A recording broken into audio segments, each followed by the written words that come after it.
মসজিদে যতক্ষণ থাকবেন আল্লাহর রহমতের ছায়াতলে থাকবেন। কিসে থাকবেন? রহমতের। সহিহ বুখারী 432 নম্বর হাদিস। রাবিকুল শিরোমণি হযরত আবু হুরায়রা রাদিয়াল্লাহু তাআলা আনহু হাদিসটা বর্ণনা করছেন।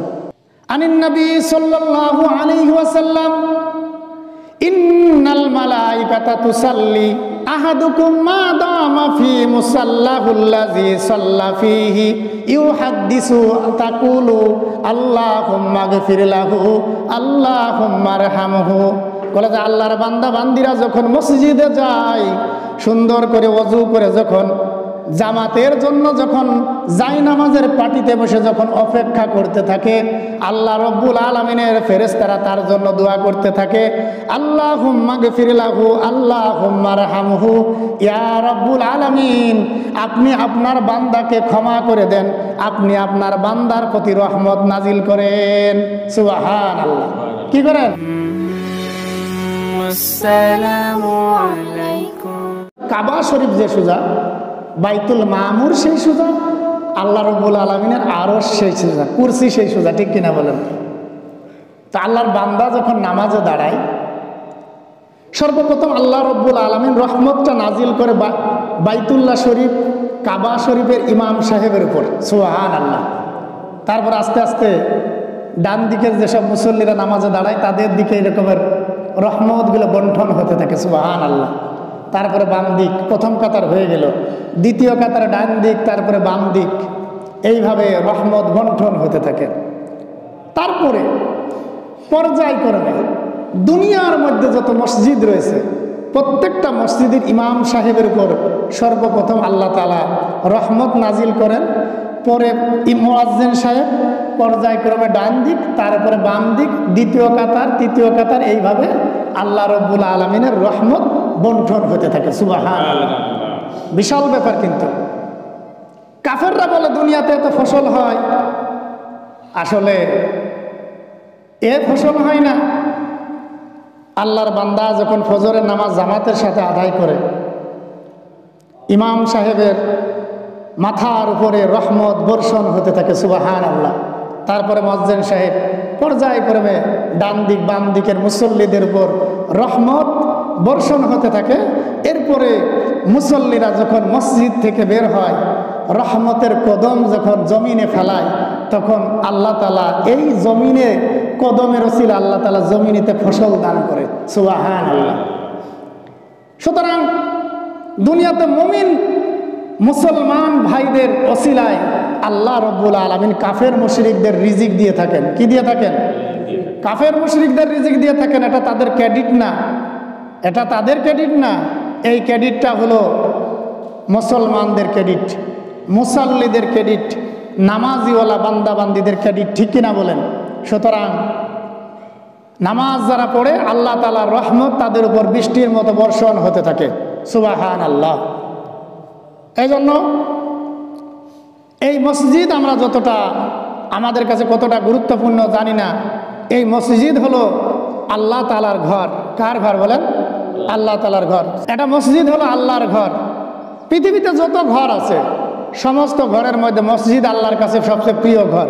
কি ঘর? প্রিয় ঘর। এটা কি রাসূল হাদিসের মধ্যে বলছেন? কি বলছেন?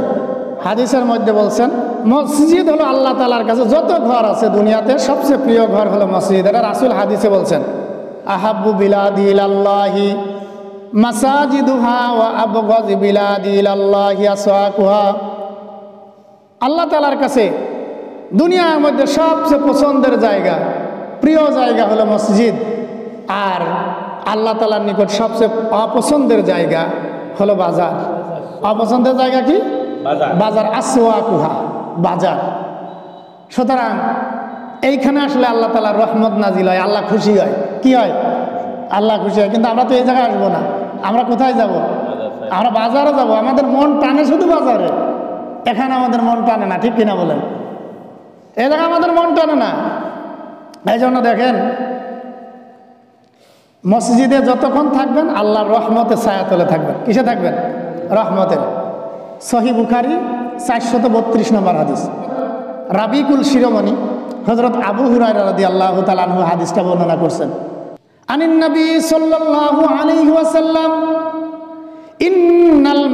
মালাইকাতা তুসাল্লি আহাদুকুম মা দামা ফি মুসাল্লাহুল্লাযী সাল্লা ফীহি ইউহাদ্দিসু তাকুলু আল্লাহুম্মা গফির লাহু আল্লাহুম্মা আরহামহু।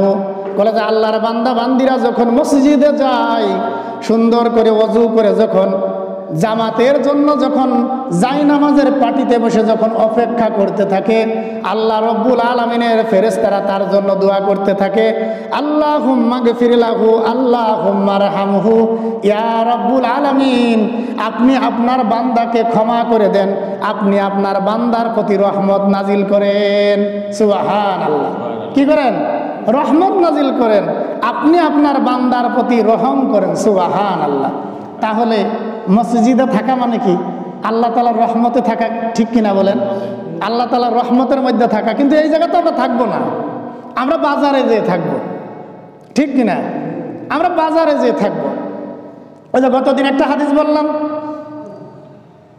ক্বালান নবী সাল্লাল্লাহু আলাইহি ওয়াসাল্লাম মান গাদা ইলাল মসজিদি রাহা আ'আদ্দাল্লাহু লাহু নাজলাহু মিনাল জান্নাতি কুল্লামা গাদান আও রাহা।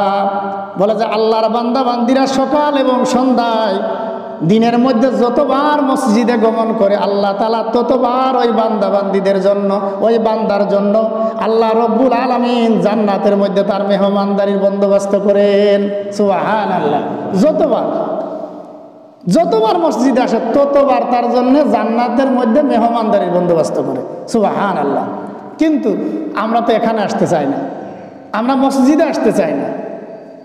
অথচ এই মসজিদ রাসূলের মহব্বতের জায়গা। রাসূলের মসজিদ ছিল কোনটা? হেরেম শরীফ। কি বলেন? হেরেম শরীফ তার কাছে বড় প্রিয় ছিল। আমি খুতবার শুরুতে একটা আয়াতে কারিমা পাঠ করছি, আয়াতে কারিমার অংশ বিশেষ, সূরাতুল বাকারার 144 নম্বর আয়াতে কারিমা, যে রাসূল যখন মক্কা থেকে মদিনা হিজরত করলেন, এখন হিজরত করার পরে মদিনায় গেছেন, মদিনার মুসলমানরা বাইতুল মুকাদ্দাসের দিকে ফিরে নামাজ আদায় করে। কি করে? ঠিক কিনা বলেন? ইতিহাস তো জানেন অনেকেই। মদিনার লোকেরা তৎকালীন সময়ে তারা কাবা শরীফের দিকে মুখ করে নামাজ পড়তো না, তারা নামাজ পড়তো বাইতুল মুকাদ্দাসের দিক ফিরে। ঠিক কিনা? এখন হঠাৎ করে একটা নতুন পরিবেশ, নতুন জায়গা, যেই তো বলা যায় না যে আপনারা কাবার দিকে ফিরে নামাজ করেন, পরিবেশ বুঝে। ঠিক কিনা? রাসূলও পরিবেশ বসতেন কিনা? এখন রাসূল বাইতুল মুকাদ্দাসের দিকে ফিরে নামাজ পড়ে, কিন্তু মন ভালো লাগে না। কি লাগে না? মনের মধ্যে ভালো লাগে না। বারবার আকাশের দিকে তাকায়, বারবার আকাশের দিকে তাকায়, কখন আল্লাহ তাআলা বলবে যে তুমি কাবা শরীফের দিকে ফিরে নামাজ আদায় করো। রাসূলের দিলে বড় ব্যথা, বাইতুল মুকাদ্দাসের দিকে ফিরে নামাজ আদায় করে ব্যথা। এটা আল্লাহ কোরআনেই বলছেন। আল্লাহ রাব্বুল আলামিন বলেন, কদ নারা তাকাল্লুবা ওয়াজহিকা ফিস সামাই, আমি বারবার আপনার আকাশের দিকে তাকানো আমি লক্ষ্য করতেছি। ফালান ওয়াল্লি আন্নাকা কিবলাতান তারদাহা ফাওয়াল্লি ওয়াজহাকা শাতরাল মাসজিদিল হারাম। হে হাবিব, আপনি আপনার চেহারা বাইতুল্লাহর দিকে ফিরান। হে রাসূল, আপনি যে বারবার আকাশের দিকে তাকান আমি এটা লক্ষ্য করি। হে রাসূল, চিরাই আপনার চেহারা ফেরামের দিকে ফিরাবো যেদিকে আপনি পছন্দ করেন। তারদাহা মানে পছন্দ করেন, যেদিকে আপনি আপনার চেহারা ফিরাতে পছন্দ করেন, অচিরেই আপনাকে সেই দিকে আপনার চেহারা ফিরানো হবে। সুতরাং আপনি আপনার চেহারা মসজিদুল হারামের দিকে ফিরান। সুবহানাল্লাহ। সুতরাং বাইতুল্লাহ, মসজিদুল হারাম ছিলেন রাসূলের মহব্বতের জায়গা, ভালোবাসার জায়গা। আর সেই শাখা প্রশাখা হলো এই মসজিদ। ঠিক কিনা বলেন? শাখা প্রশাখা কিভাবে? হযরত ইব্রাহিম আলাইহিস সালাতু ওয়াস সালাম ওনার প্রিয় পুত্র ইসমাইল আলাইহিস সালাতু ওয়াস সালামের সাথে কাবা ঘর নির্মাণ করলেন, পুনর্নির্মাণ। এই পুনর্নির্মাণ বলতে কি? যখন নূহ আলাইহিস সালাতু ওয়াস সালামের প্লাবন হয়েছিল তখন কাবা শরীফ কি হয়ে গেছিল? ধ্বংসপ্রাপ্ত হয়ে গেছিল, মানে নষ্ট হয়ে গিয়েছিল। তার যে ভিত্তিপ্রস্তর ছিল এটা কি হয়ে গেছিল? ক্ষতিগ্রস্ত হয়ে গেছিল প্লাবনে। তা তখন উনি কাবা শরীফ পুনর্নির্মাণ করার জন্য উনি এবং ওনার ছেলে তৈরি করলেন।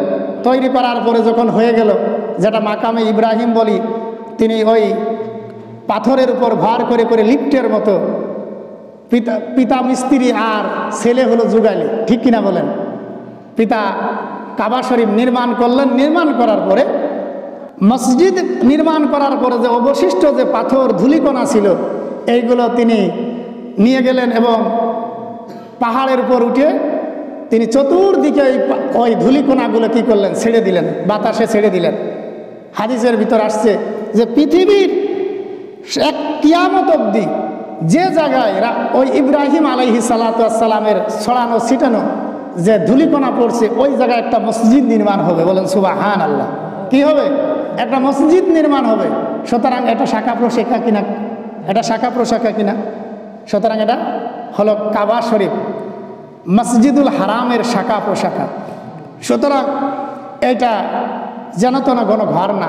আমরা এটা অনেক সময় এই মসজিদের ভিতরে আমরা কি করি, ঝগড়া বাঁধাই দিই। এটা যেন তো না ঘর না, এটা কাবা শরীফের শাখা প্রশাখা, আল্লাহর ঘর। সর্বপ্রথম কাবার উপর রহমত নাজিল হয়, তারপরে কাবার থেকে দুনিয়ার ভিতরে যত মসজিদ রয়েছে সমস্ত মসজিদের ইমাম সাহেবের মাথার উপর রহমত নাজিল হয়। তারপরে পর্যায় করে মুয়াজ্জিন সাহেব ডান দিকে বাম দিকে দ্বিতীয় কাতারে তৃতীয় কাতারে রহমত ছড়াই পড়ে। বলেন সুবহানাল্লাহ। এটা সেই ঘর, এটা সেই ঘর। সুতরাং যারা এই মসজিদ নির্মাণে সহযোগিতা করবে, মামবানা মাসাজিদাল্লাহি বানাল্লাহু বাইতান ফিল জান্নাহ। রাসূল কারীম সাল্লাল্লাহু আলাইহি ওয়াসাল্লাম বলেন, দুনিয়াতে যে আল্লাহর বান্দাবান্দিরা মসজিদ নির্মাণ করবে আল্লাহ রাব্বুল আলামিন তাদের জন্য জান্নাতের ভিতরে বালাখানা তৈরি করে দিবেন। সুবহানাল্লাহ। এখন আপনি 10টা টাকা দিছেন, 100 টাকা দিছেন, 500 টাকা দিছেন, 1000 টাকা দিছেন, তাতেও সমস্যা নাই। আপনি যে আল্লাহর ঘর মসজিদ নির্মাণ করার জন্য যে টাকাটা আপনি দেন, এই টাকাটা দেওয়ার কারণে আল্লাহ রাব্বুল আলামিন আপনার জন্য জান্নাতের ভিতরে একটা ঘর নির্মাণ করে দিবেন। সুবহানাল্লাহ। শেষ হয়ে যায় নাই, শেষ হয়ে যায় নাই, মসজিদ হয়ে গেছে, সব হয়ে গেছে, কমপ্লিট। তারপরেও যারা মসজিদের এই যে আবাদ করা লাগে না, ইমাম সাহেব মুয়াজ্জিন সাহেব বেতন দেওয়া লাগে না, মসজিদের বিদ্যুৎ বিল কারেন্ট বিল দেওয়া লাগে কি লাগে না? হাদিসের ভিতর রাসূল বলছেন যে মসজিদের আলো জ্বালায়, কি জ্বালায়? যে মসজিদের আলো জ্বালায়। আবার এরকম বলছে যে মসজিদের বাতির তেল ঢালে, আলো জ্বালায়। যে বলা যে এই আলো জ্বালানোর কারণে আল্লাহ তাআলা কি করবেন, তার অন্ধকার কবরটাকে আলোকিত করে দিবেন। সুবহানাল্লাহ। সুতরাং এই মসজিদে 2টা টাকা দিলে আপনার বৃথা যাবে না, প্রত্যেকটা টাকার সব আপনার আমল নামায় যোগ হতে থাকবে। সুবহানাল্লাহ। এটা বিশাল ব্যাপার। আর এই মসজিদ যারা রক্ষণাবেক্ষণ করবে, এই মসজিদ তাদেরকে না নিয়ে জান্নাতে যাবে না। হযরত আনাস রাদিয়াল্লাহু তাআলা আনহু থেকে হাদিসটা বর্ণিত। রাসূল কারীম সাল্লাল্লাহু আলাইহি ওয়াসাল্লাম বলেন, কিয়ামতের কঠিন মুসিবতের দিনে আল্লাহ রাব্বুল আলামিন মসজিদকে একটা সাদা ধবধবে একটা জন্তুর আকৃতিতে কিয়ামতের উপর দিয়ে হেঁটে যাবে। সুবহানাল্লাহ। যে জন্তুটার পাটা থাকবে আম্বরের, হাদিসের ভাষ্য অনুযায়ী যে জন্তুটার পা দুটো থাকবে আম্বরের, ঘাড়টা থাকবে জাফরানের, মাথাটা থাকবে মেশকের, দাঁতগুলো থাকবে জবরদস্ত পাথরের। এত সুন্দর একটা প্রাণী, ধবধবে সাদা প্রাণী। এই সাদা প্রাণী যখন হাসরের ময়দান দিয়ে হেঁটে যাবে, জন্তুর লাগাম থাকবে মুয়াজ্জিনের হাতে। কার হাতে? মুয়াজ্জিনের হাতে এই জন্তুর লাগাম থাকবে। ইমাম সাহেব পিছন থেকে তাড়াবে, ইমাম সাহেব ওই জন্তুর পিছন থেকে তাড়াতে থাকবে খুব দ্রুত গতিতে, এবং ওই জন্তুর পিঠের উপর ভর করবে মুসল্লিরা। বলেন সুবহানাল্লাহ। যারা রক্ষণাবেক্ষণ করবে তারা। এখন খুব দ্রুত গতিতে জন্তুটা চলে যাবে। এখন লোকেরা কবে, তারা সরাসরি এরকম বলবে হাদিসের ভাষ্য অনুযায়ী যে নিশ্চয়ই এরা শহীদ না হয় নবী। তাদের মাকাম দেখে বলবে নিশ্চয়ই এরা শহীদ না হয় নবী। তখন আল্লাহ রাব্বুল আলামিন কি বলবেন? আল্লাহ রাব্বুল আলামিন ওই হাসরবাসীদেরকে বলবেন, এই হাসরবাসীরা শোনো, এরা শহীদও না, এরা নবীও না, এরা হলো সেই মসজিদ আর মসজিদের মুয়াজ্জিন ইমাম এবং মসজিদের রক্ষণাবেক্ষণ যারা করত, মসজিদের মুসল্লিরা হলো এরা। বলেন সুবহানাল্লাহ। এমন শান মর্যাদা হবে, এটা সেই জায়গা, এটা সেই জায়গা। সুতরাং প্রিয় ভাইরা আমার, মসজিদে যতক্ষণ থাকবেন আল্লাহর রহমতের ছায়াতলে থাকবেন। কিসের ছায়াতলে? রহমতের ছায়াতলে। মসজিদে যতক্ষণ থাকবেন আল্লাহ তাআলা আপনার আমলনামায় নেকি লিখতে থাকবে। সুবহানাল্লাহ। এজন্য বাজারে কম যাবেন, মসজিদে বেশি থাকবেন। কি থাকবেন? মসজিদে বেশি থাকবেন। আল্লাহ তাআলার আরশের নিচে 7 শ্রেণীর মানুষ ছায়া পাবে। হযরত আবু হুরায়রা রাদিয়াল্লাহু তাআলা আনহু হাদিসটা বর্ণনা করতেছেন। আন আবি হুরায়রা রাদিয়াল্লাহু তাআলা আনহু قال رسول الله صلى الله عليه وسلم سبعة يظلهم الله في ظله لا ظل إلا في ظله إمام عادل وشاب نشأ في عبادة ربه ورجل قلبه معلق في المساجد رجلان تحب في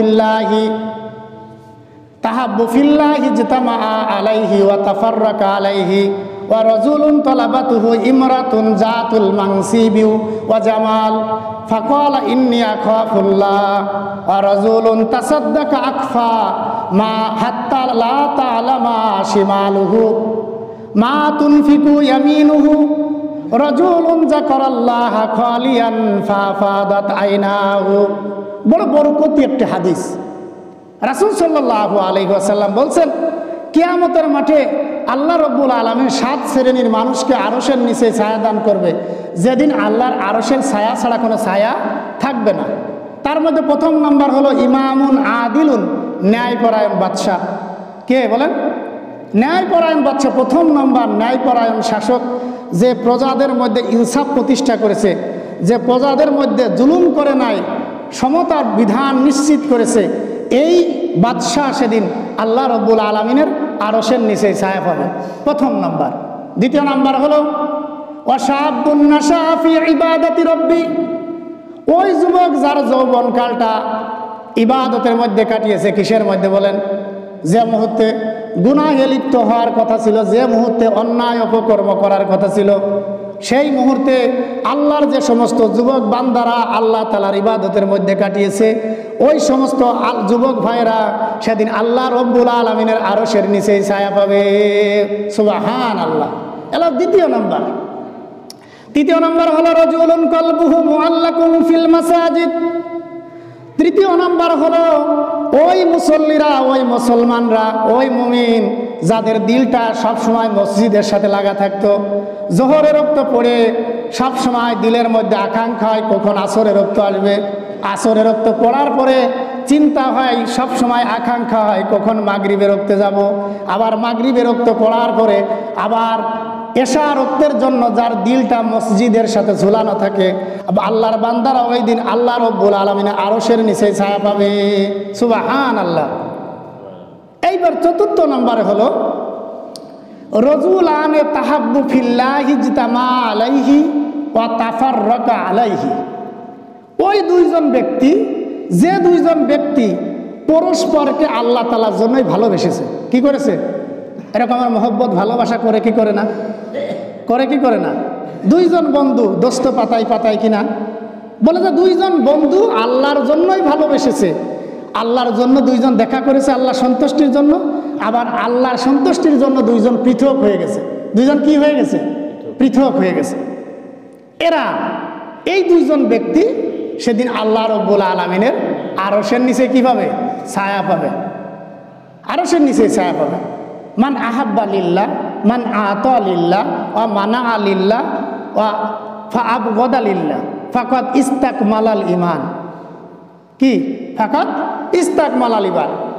যদি আল্লাহকে তাআলাকে ভালোবাসে তাহলে আল্লাহর জন্যই ভালোবাসে। কারোর সাথে যদি শত্রুতা করে আল্লাহর জন্যই শত্রুতা করে। এখানে ব্যক্তি কোনো নফসানিয়াতের জন্য না। কিসের না বলে? নফসানিয়াতের জন্য না। তাহলে চতুর্থ নাম্বার গেল। বলে যে পঞ্চম নাম্বার হলো রাজুলুন তালাবাতুহু ইমরাতুন জাতুল মানসিবি ওয়া জামাল। বলে যে ওই যুবক যাকে কোনো সম্ভ্রান্তশীল বংশীয় সুন্দরী রমণী জিনার জন্য, ব্যভিচারের জন্য আহ্বান করেছে। আর যুবক বলছে ফাকালা ইন্নী আখাফুল্লাহ, নিশ্চয় আমি আল্লাহ রব্বুল আলামিনকে ভয় করি। কাকে ভয় করি বলেন? আমি আল্লাহ রব্বুল আলামিনকে ভয় করি। তোমার আমন্ত্রণে আমি সাড়া দিতে পারবো না। এই কথা যে বলবে হযরত ইউসুফ আলাইহিস সালাতু ওয়াস সালামের মতো। কার মতো? হযরত ইউসুফ আলাইহিস সালাতু ওয়াস সালামের মতো। জুলাইখা ডাকছে তাকে খারাপ কাজের জন্য, আর ইউসুফ আলাইহিস সালাতু ওয়াস সালাম বলতেছে যে আমি তোমার এই প্রস্তাবে কি রাজি হতে পারবো না। বলে যে কেন রাজি হতে পারবে না? আমার মতো এত সুন্দরী, তারপরে বাদশার স্ত্রী, তুমি আমার গোলাম, আমি তোমাকে যা বলবো তোমাকে তাই শোনা লাগবে, তুমি কেন আমার কথায় রাজি হবে না? এখন কয় যে আপনি আমার মালিক ঠিক আছে, কিন্তু আপনার থেকেও আমার আর একজন মালিক আছে। তা কয় যে কে মালিক? সে মালিকটা কে? তা কয় যে আমার এমন মালিক যে মালিককে দেখা যায় না। তা বলে যে আবার কেমন রব হতে পারে, কেমন ক্ষুধা হতে পারে? বলে যে তিনি দেখবেন, সুতরাং আমি তোমার সাথে এই কাজ করতে পারবো না। এখন কয় যে জুলাইখা তার একটা মূর্তি ছিল, তার মূর্তির নাম ছিল আমুল। মূর্তির কি নাম ছিল? আমুল দেবতা। তা এখন কয় যে আমুল দেবতাকে ঢেকে রাখি, তাহলে তো আমাদের এটা আর দেখতে পারবে না। কয় যে আমুল দেবতাকে কাপড় দিয়ে ঢেকে দিছে, এখন ঢেকে দিয়ে কয় যে ঢেকে দিলাম আর দেখতে পারবে না, এখন তুমি আমার কথায় রাজি হও। এখন ইউসুফ আলাইহিস সালাতু ওয়াস সালাম বলে তুমি এমন খোদার উপাসনা করো যে খোদাকে পর্দা দিয়ে ঢাকা যায়, আর আমি এমন খোদার উপাসনা করি যে খোদা 70টা পর্দা ভেদ করে নয়, বলে যে 70 হাত মাটির নিচে কে কি করতেছে সেটা দেখতে পান। বলে যে এবার কেমন খোদা? বলে তিনি আল্লাহ। কে? তিনি আল্লাহ। সুতরাং আমি তোমার প্রস্তাবে রাজি হতে পারবো না। যাই হোক, বাদ বাকি ইতিহাস জানেন। এই ইউসুফ আলাইহিস সালাতু ওয়াস সালামের মতো 5ম নম্বরে যে যুবক এরকম সুন্দরী রমণী আহ্বান করার পরে বলে ইন্নী আখাফুল্লাহ, আমি আল্লাহকে ভয় করি, তোমার প্রস্তাবে আমি রাজি হতে পারলাম না। 6ষ্ঠ নম্বরে হলো রজুলুন তাসাদ্দাকা আকফা হাত্তা লা তা'লামু শিমালুহু মা তুনফিকু ইয়ামিনুহু। বলে যে ওই ব্যক্তির দান, যে ব্যক্তি দান করেছে ডান হাতে, কিন্তু তার বাম হাত টের পায় নাই। কি পায় নাই? এমন দান, যে দান ডান হাতে করেছে তার বাম হাতে টের পায় নাই, অত্যন্ত গোপনীয়তা রক্ষা করে দান করেছে, এই দানশীল ব্যক্তি আল্লাহ রাব্বুল আলামিনের আরশের নিচে কি পাবে? ছায়া পাবে। 7ম নম্বর হলো রাজুলুন যাকারাল্লাহ খালিয়ান ফাফাদাত আইনাহু। বলে যে ওই আল্লাহর বান্দাবান্দি যারা গভীর রজনীতে আল্লাহ রাব্বুল আলামিনের নাম স্মরণ করে 2 চোখের পানি ছেড়ে দেয়, খালিয়ান ফাফাদাত আইনাহু, 2 চোখের, আইনুন মানে চোখ, আইনুন আইনাহু ফাফাদাত আইনাহু, আল্লাহ তাআলার কথা স্মরণ করে জিকির করে, আর আল্লাহ তাআলার কথা স্মরণ করে নীরবে নির্জনে জিকির করে, আর আল্লাহ তাআলার কথা স্মরণ করে চক্ষু দিয়ে অশ্রু বিসর্জন করে। বলে যে ওই শ্রেণীর আল্লাহর বান্দাবান্দিরা আল্লাহ রাব্বুল আলামিনের আরশের নিচে ছায়া পাবে। সুবহানাল্লাহ। এজন্য প্রিয় ভাইরা আমার, আমরা বাজারে গমন করব কম, মসজিদে থাকবো বেশি। কি বলেন আজকের আলোচনায়? যে ইন্নাল মালাইকাতা তুসাল্লি আহাদুকুম মা দামা ফি মুসাল্লাহুল্লাযিনা সাল্লা ফিহি তুহাদ্দিসু তাকুলু আল্লাহুম্মা গফির লাহু ওয়া আল্লাহুম্মা আরহামহু। যে সমস্ত আল্লাহর বান্দাবান্দিরা অজু করে আজানের সাথে সাথে আগে আগে মসজিদে চলে আসে আর জামাতের জন্য অপেক্ষা করতে থাকে, তাদের জন্য আল্লাহ রাব্বুল আলামিনের রহমতের ফেরেশতারা এই বলে দোয়া করে, আল্লাহুম্মা গফির লাহু, আল্লাহ তাকে ক্ষমা করে দাও, আল্লাহুম্মা আরহামহু, আল্লাহ তার প্রতি রহম করেন। সুবহানাল্লাহ। সুতরাং আপনারা কি রহমতের ছায়াতলে থাকতে চান না গজবের ছায়াতলে থাকতে চান? রহমত কোথায়? মসজিদে। কোথায় বলেন? মসজিদে। মসজিদে আসবেন তো সবাই? আসবেন তো সবাই? মসজিদে এসে যদি নামাজ পড়েন, হাদিসে আছে 27 গুণ সওয়াব হয়। এটা সহিহ বুখারী শরীফের হাদিস, 629 নম্বর হাদিস। এটা হযরত আবু হুরায়রা রাদিয়াল্লাহু তাআলা আনহু হাদিসটা বর্ণনা করতেছেন।